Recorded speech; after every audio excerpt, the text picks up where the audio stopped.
এই আপনার আসার সময় হলো? না ম্যাডাম, যে কাজ ছিল না, জিনিসটা তৈরি না করলে, রেডি না হলে কিভাবে আনবো বলেন? আমাকে বুঝান, আপনি কি রেডি করবেন? এটা তো দোকান থেকে রেডি করা থাকে। আর আপনি এক জায়গায় এত তাড়াতাড়ি কি করতেছিলেন? না ঠিক আছে ম্যাডাম, আপনি যেটা দেখছেন ঠিক আছে, আমি এক জায়গায় ছিলাম, জিনিসটাকে তৈরি করে রেডি করে তারপরে আপনার জন্য আনছি। আচ্ছা যাই হোক, আপনারা তো আর একটা অর্ডার নেন না, একসাথে কতগুলো নেন? দেরি হয় আমাদের। দেন, পিজ্জা দেন।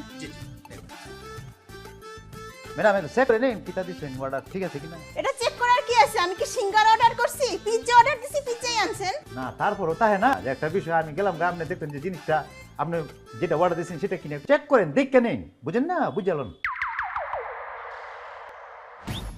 এটা কি পিজ্জা? পিজ্জা? তুমি বুঝতেছি, উপরে ভেজিটেবল মাংস কই হা হয়ে গেছে। আর এরকম ভিজা ভিজা কেন খাবারটা? দুই আনছি না। ধুই আনছেন মানে? আহ চালাইতেছি আর এক হাতে ধরছি, বুঝছেন? টাস করে ঘুরে গেছি মাটি, বালু টালু লাগছে, এরপর পানি দিয়া দুইয়া নিজের হাতে ধুইছি, বুঝছেন ম্যাডাম? ভালো করে দুইয়া রোদে একটু শুকাইছি। আপনি তাড়াতাড়ি ফোন দিতেছেন, পাগল লেগে নিলে পুরা শুকে আনতাম। এলে গেলে এই স্যার একটু ভিজা আছে, অসুবিধা নেই। আপনি পাগল না ছাগল? নেন, আপনি পিজ্জা নেন, টাকা দেন। আর দাঁড়ান, আমি এখনই অ্যাপসে প্লেন করে